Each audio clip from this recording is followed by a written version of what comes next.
Hello, I'm your host PK, and this is episode 44.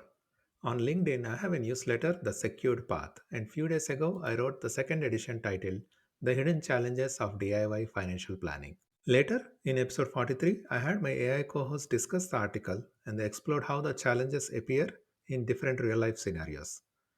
In this episode, we'll build on that base and describe what professional financial planning actually looks like and why each step matters for your financial security. Before we dive in, a quick note about the format of this episode. I got feedback recently that we should have more human voices in the podcast, so I'm taking a new approach. First, you'll hear from me, and then our AI co host will take over and discuss this material by applying it to different scenarios. Let's see how this goes. Please share your feedback. Do you like this new format, or should I go back to the mostly AI voice format? Content for this episode is a mix of practice standards for financial planning process from CFP website and my own secured beliefs from my website savesimplesound.com. I'll have links in the show notes for both documents. I covered secured beliefs in human voice in episode 1 in case you want to listen to that one later. Let's begin. Think of working with professional planner like having a second pair of eyes on your code. Even experienced developers benefit from code review. Professional financial planning works similarly, adding structure and perspective to your financial strategy. Let me walk you through 7 key steps and how they enhance your financial journey. Step 1 is understanding your complete financial picture. Your planner gathers two types of information: qualitative data, like your goals and risk tolerance, and quantitative data, like your income and assets. This is where you truly start to seize financial control. Step 2 focuses on identifying and selecting goals. Your planner helps you articulate both short term and long term objectives, test if they are realistic, and prioritize when you have competing goals. They will apply realistic assumptions about things like inflation and investment returns. No sugarcoating here. In step 3, we analyze your current path and alternatives. Think of it as financial GPS. We look at where your current route leads, identify potential roadblocks, and explore different paths to reach your destination. Step 4 is where we develop specific recommendations. This is about understanding financial choices, creating actionable steps, considering timing, and explaining the why behind each suggestion. Step 5 is presentation of recommendations. A good planner makes complex strategies sound simple by clearly explaining how different pieces work together and address your questions and concerns. Step 6 is implementation, where creating your financial safety net becomes reality. Your planner coordinates with other professionals like tax advisors and attorneys, helps select financial products, and ensure nothing falls through the cracks. Finally, step 7 is monitoring and updating. This helps you reap the benefits of compound growth and embrace financial flexibility through regular reviews and adjustments as your life changes. For technically minded individuals who enjoy managing their finances, these steps provide a framework to ensure nothing gets missed. It's like having a robust test suite for your financial decisions. The real value of professional guidance isn't about replacing your financial knowledge, it's about complementing it. While you might excel at investment analysis or tax planning, a professional partner helps integrate all aspects of your financial life and provide specialized expertise when needed. Just as the best software often comes from collaboration between skilled developers, the best financial plans often emerge from combining your insights with professional perspective. Expanding your financial team can happen gradually. Start with areas where you would value specialized expertise or time saving support. In our next episode, we will explore how to find financial planner who respects your knowledge while adding to your financial journey. Until then, keep your financial goals safe, your strategy is simple, and your foundations sound. Now, my AI co-host Alex will take over for rest of the episode. Hey everyone, this is Alex. Today we're diving into the world of professional financial planning and how a structured approach can help you make sound financial decisions for a secured future. This episode is inspired by a fantastic article titled Professional Financial Planning: Your Code Review for Life's Biggest Decisions, which cleverly compares building a robust financial plan to developing reliable software. This article highlights the importance of a systematic approach to financial planning, emphasizing the value of professional guidance in navigating complex financial landscapes. It provides a 7-step framework, much like a software development lifecycle, to ensure your financial strategy is as solid and adaptable as well written code. We'll be focusing on the power of understanding your financial code base and setting clear financial goals. Two crucial steps for seizing financial control. One of the core tenets here at Safe Simple Sound. To guide our discussion, we'll follow the article's structure and explore three key topics. First, we'll delve into understanding your financial code base, where we'll explore scenarios like the recent grad, the dual income family, and the freelancer, demonstrating how gathering both qualitative and quantitative data lays the foundation for a solid financial plan. Then we'll move on to goal setting your product roadmap. We'll tackle scenarios like early retirement and buying a home, highlighting the importance of prioritizing and aligning your aspirations with your resources to truly embrace mastery of cash flow. Finally, we'll explore analysis, running your financial debug session, examining scenarios involving high debt burdens and investment portfolio reviews. This analytical step, like debugging code, helps create that crucial financial safety net and enables you to understand financial choices before committing to them. Get ready for an insightful episode packed with practical advice and real-life examples designed to help you write your own successful financial code. Let's dive in. In our first segment, we're focusing on the recent grad, someone who's just landed their first job, likely with student loan debt and limited savings, and trying to navigate the world of personal finance. They might be feeling overwhelmed, unsure where to even begin. Taylor, as our resident learner, what are your initial thoughts on this scenario? It's definitely a relatable situation. I remember graduating and feeling totally lost. Like I had a job, but suddenly I had to manage my own finances completely. It's a big shift. One of the questions I had back then was, how can a recent graduate effectively gather their financial data when they have limited financial history? It feels like there's not much to gather. That's a great question, Taylor. Sam, as our expert, what are your thoughts? Even with limited history, gathering data is crucial. It lays the foundation. Think of your bank statements, pay stubs, loan documents. These are your starting points. Even if you only have a few months' worth, they paint a picture of your current income and expenses. Also, don't forget things like credit card statements, which can highlight spending habits. So, if I understand correctly, even though the history is short, it's still valuable to collect and analyze. Just like how you need to understand the existing code, even if it's a small program, before you can improve it. Exactly. That analogy is spot on. It's about building that financial code base, as the article mentions. What about the less tangible stuff, Sam? What are the most critical pieces of qualitative data a recent graduate should focus on? For recent grads, qualitative data is equally important. This is where you define your risk tolerance. Are you comfortable with market fluctuations, or do you prefer more stable investments? What are your short-term and long-term goals? Do you want to buy a house, travel, start a family? These factors might seem less concrete, but they deeply influence your financial decisions. Right?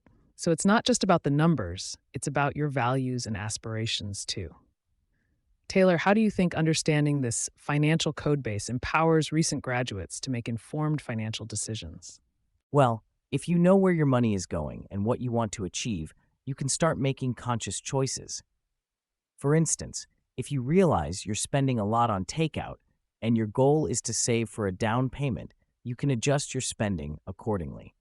It's about having a clear picture so you can prioritize effectively. Precisely. Understanding your financial code base allows you to prioritize between competing goals: saving, investing, paying down debt. For example, if you have high interest debt, it might make sense to focus on that before aggressively investing.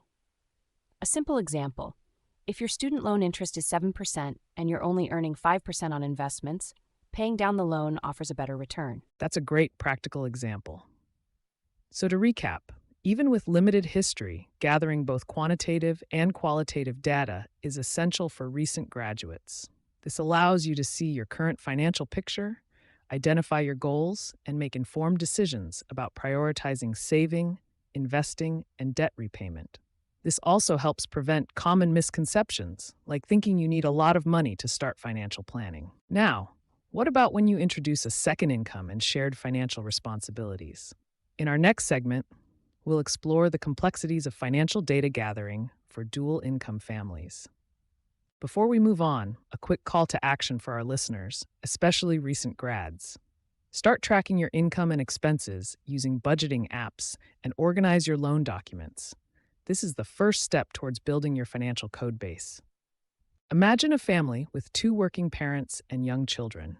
They're juggling daycare costs, mortgage payments, or aspiring to be, saving for college, and maybe even trying to sneak in a date night here and there. It's a lot. This scenario introduces another layer of complexity to financial planning because it involves coordinating two incomes, shared expenses, and long-term goals that impact the whole family.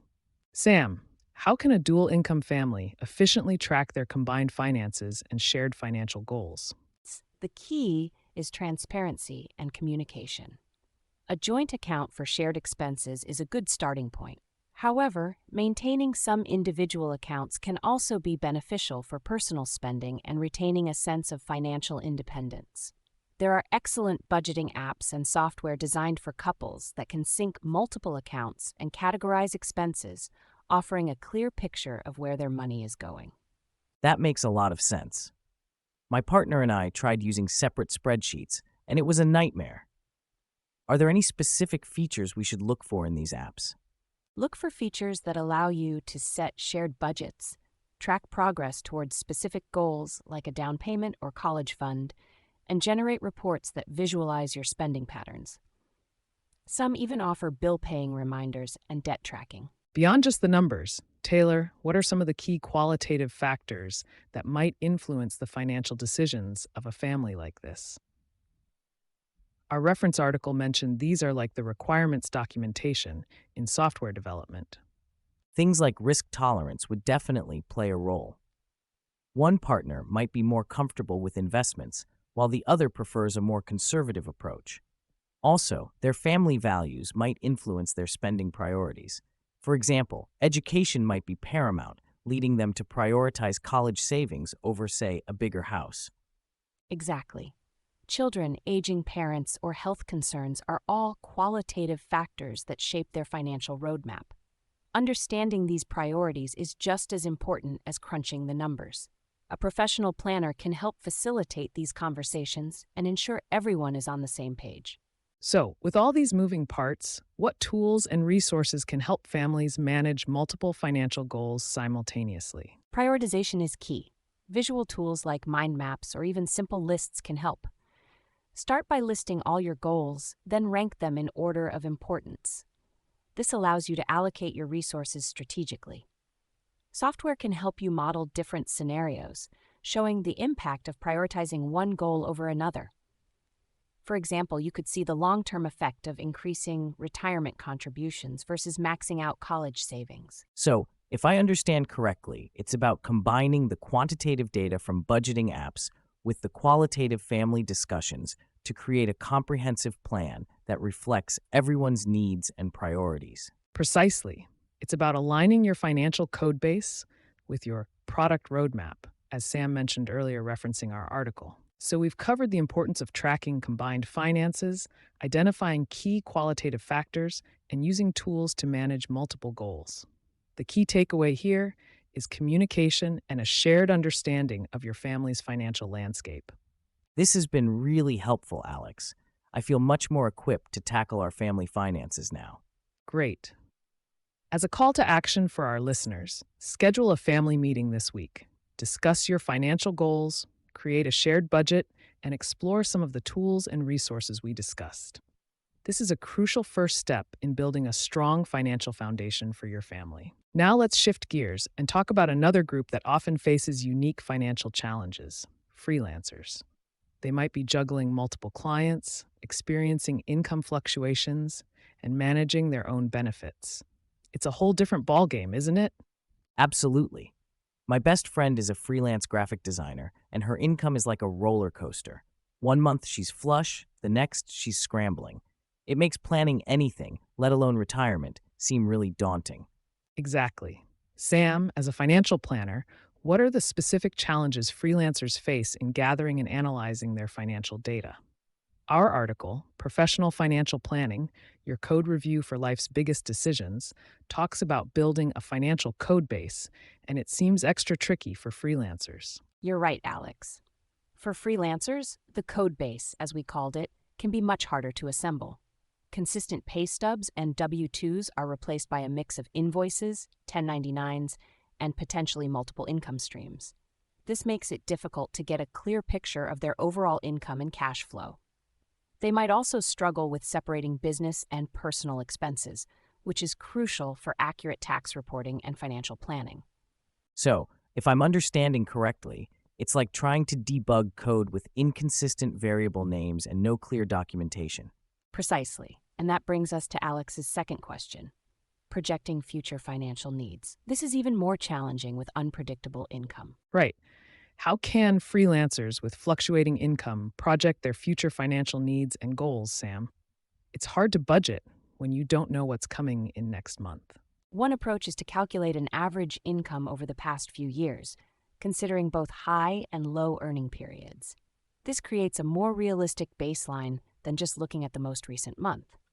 Another key aspect is tracking expenses meticulously to understand spending patterns and identify potential areas for adjustment. For freelancers, a larger emergency fund would be essential, right?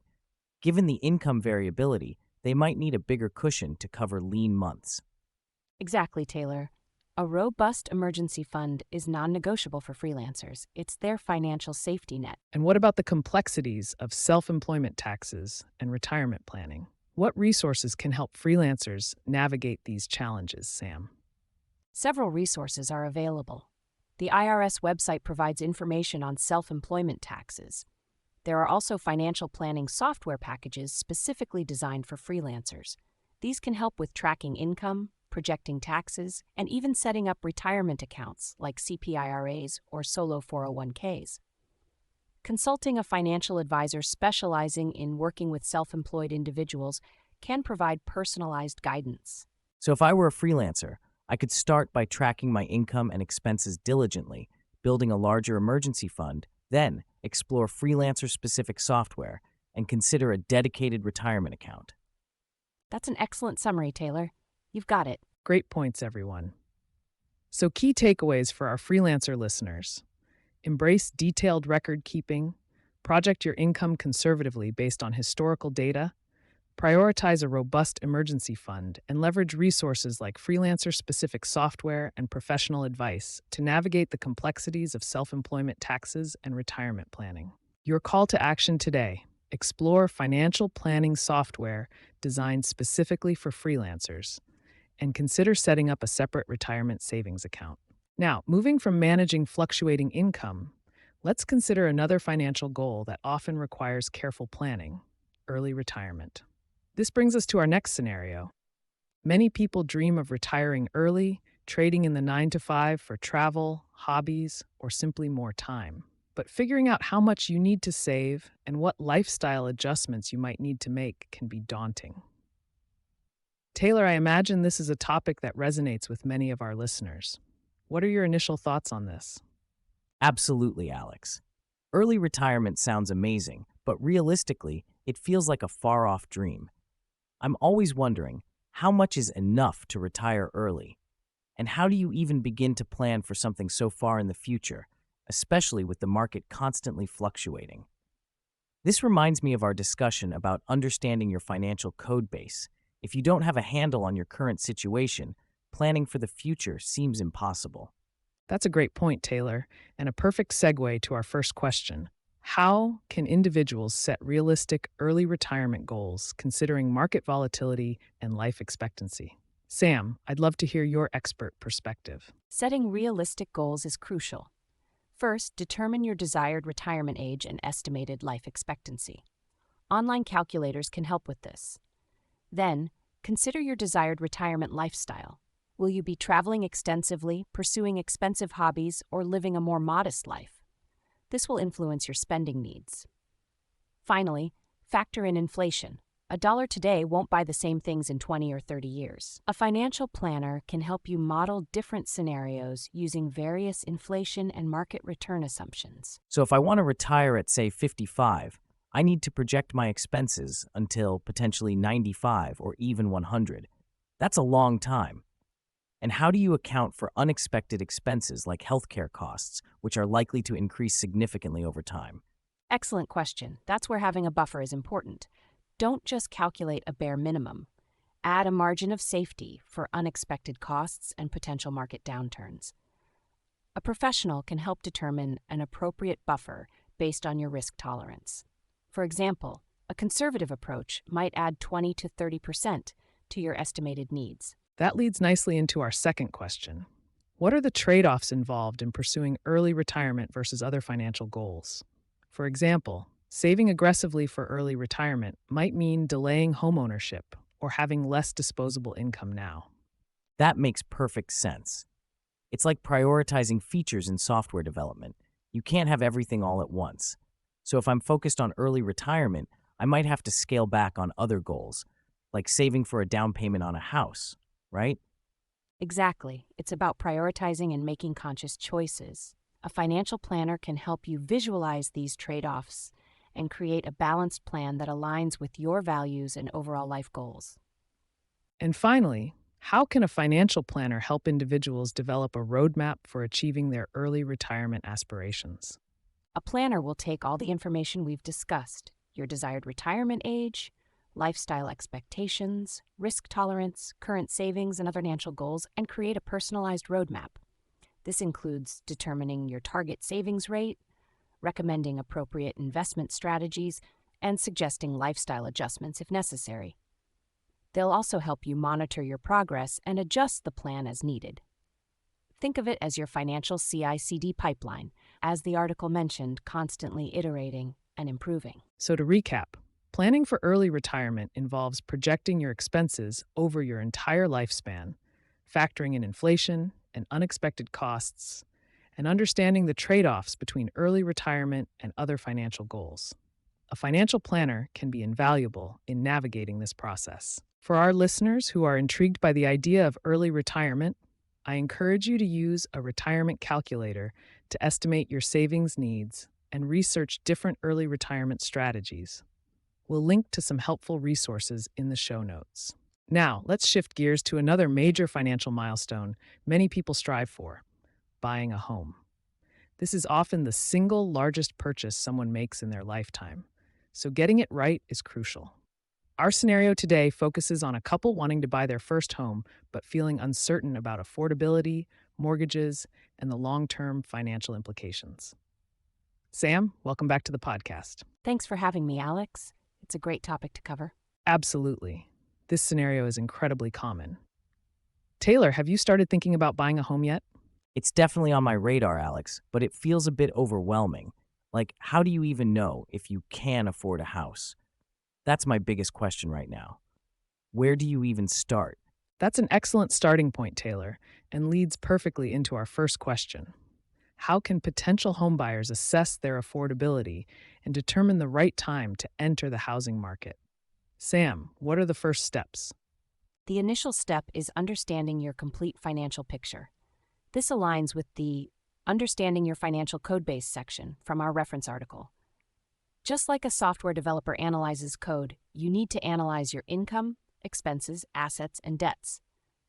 Calculate your debt-to-income ratio. This helps lenders determine your borrowing capacity. Also, check your credit score. A higher score often means better loan terms. So if I understand correctly, it's not just about how much money I make, but also how much I owe and how reliable I am at paying it back. Exactly. Lenders want to see a healthy financial profile. A good rule of thumb is that your total housing costs, including mortgage principal, interest, property taxes, and insurance, shouldn't exceed 28% of your gross monthly income. That 28% rule is a good benchmark. Now, Taylor, let's say you've figured out your affordability.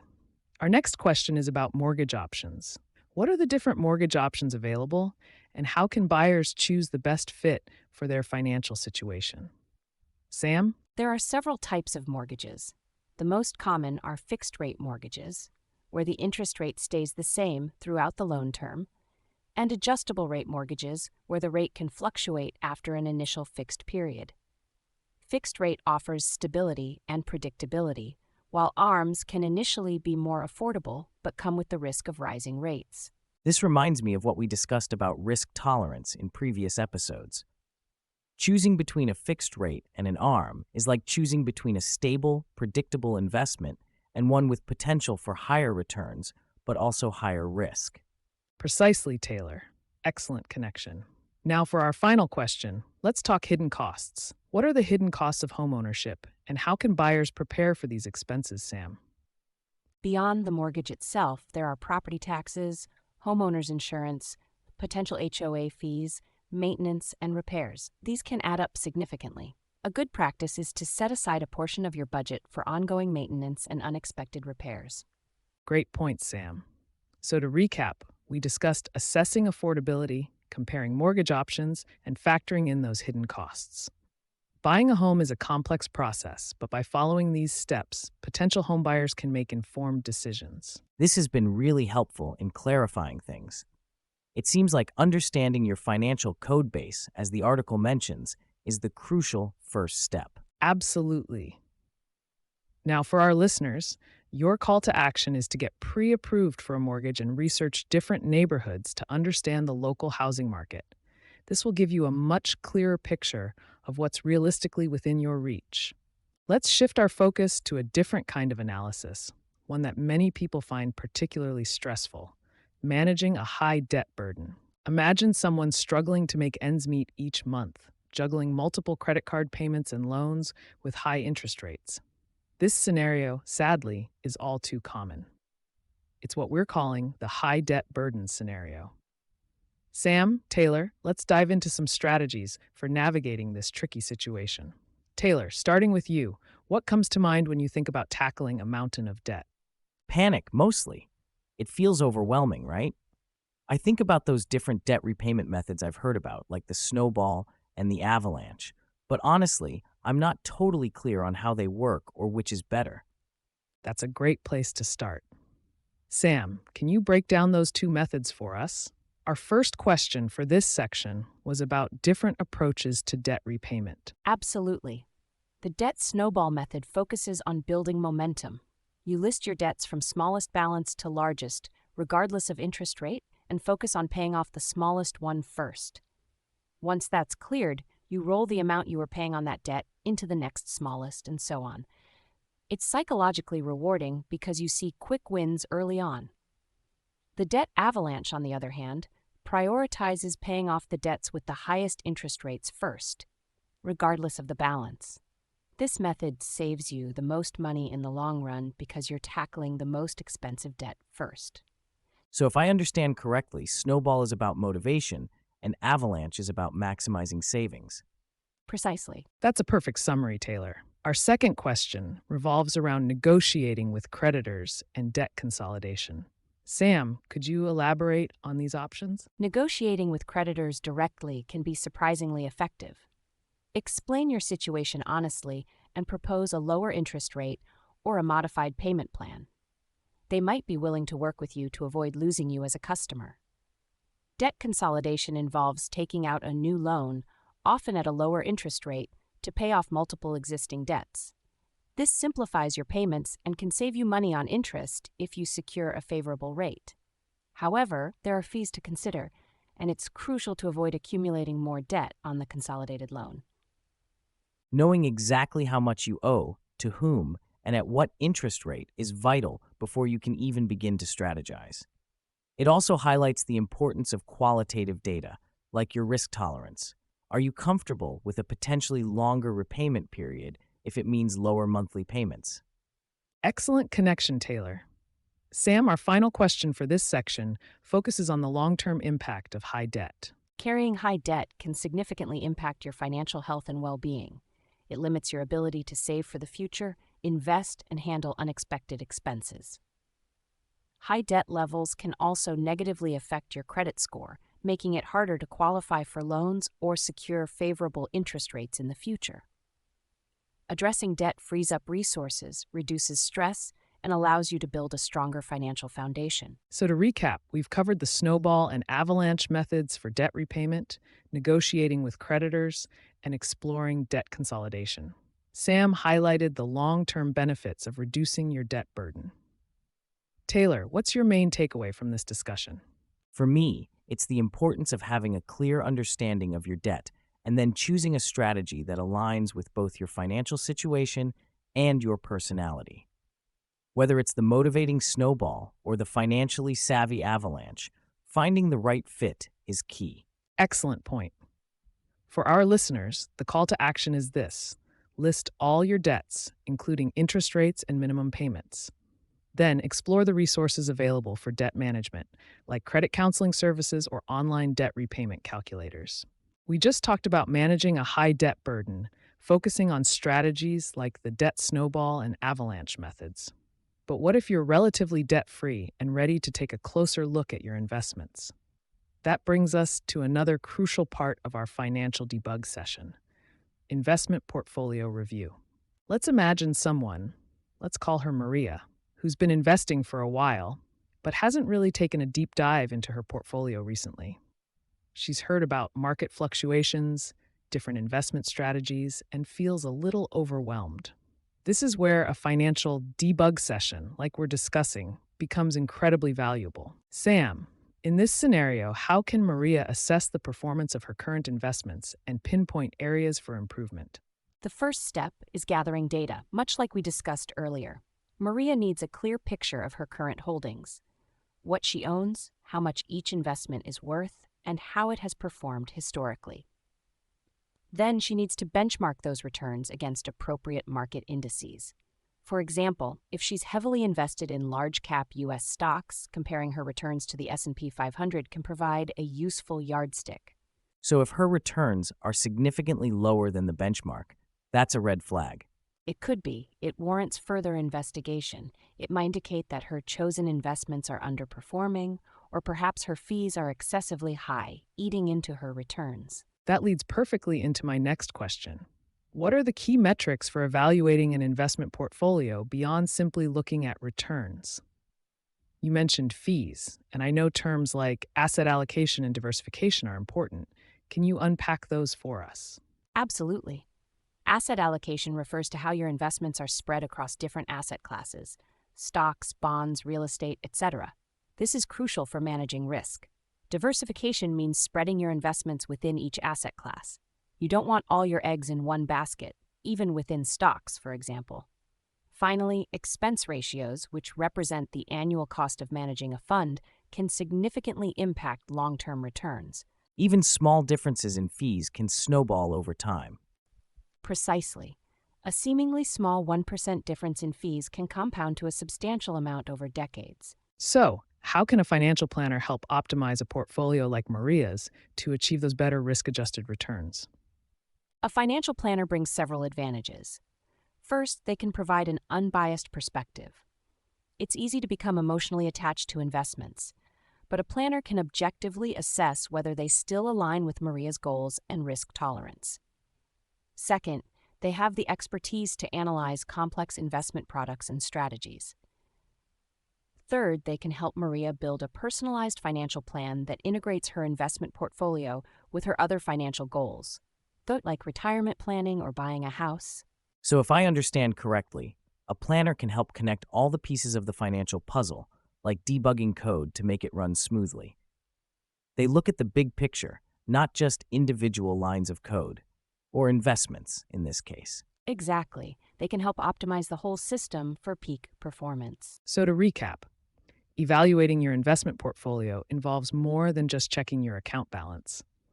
Benchmarking against indices, understanding key metrics like asset allocation, diversification, and expense ratios, and seeking professional guidance when needed are all essential parts of this financial debug session. It sounds like a great way to take control and make sure your investments are working as hard as you are. Absolutely. Your call to action for this week: take some time to review your own investment portfolio's asset allocation. Do a little research on different investment strategies. And remember, knowledge is power when it comes to your finances. And that concludes our deep dive into the world of professional financial planning, your code review for life's biggest decisions. We explored the first 3 crucial steps outlined in our reference article: understanding your financial code base, setting your product roadmap of goals, and running that essential financial debug session. We saw how gathering the right data, both qualitative and quantitative, forms the foundation of any sound financial plan. Just like understanding your code base is key to successful software. We also tackled some compelling scenarios. I especially enjoyed discussing the challenges and opportunities facing freelancers in managing their unique financial landscapes and setting realistic goals, from early retirement dreams to buying that first home. Remember, aligning your aspirations with your resources is key to mastering your cash flow. And just like debugging code helps you identify potential problems, analyzing your current financial trajectory can create a crucial safety net and prevent costly mistakes down the line. Thank you all for tuning in to Safe Simple Sound. We truly appreciate you being part of this community. Be sure to check out the show notes for links to the article and other helpful resources. And don't forget to subscribe so you don't miss our next episode. Until next time, keep your strategies safe, your approach simple, and your foundation sound. This is Alex, signing off.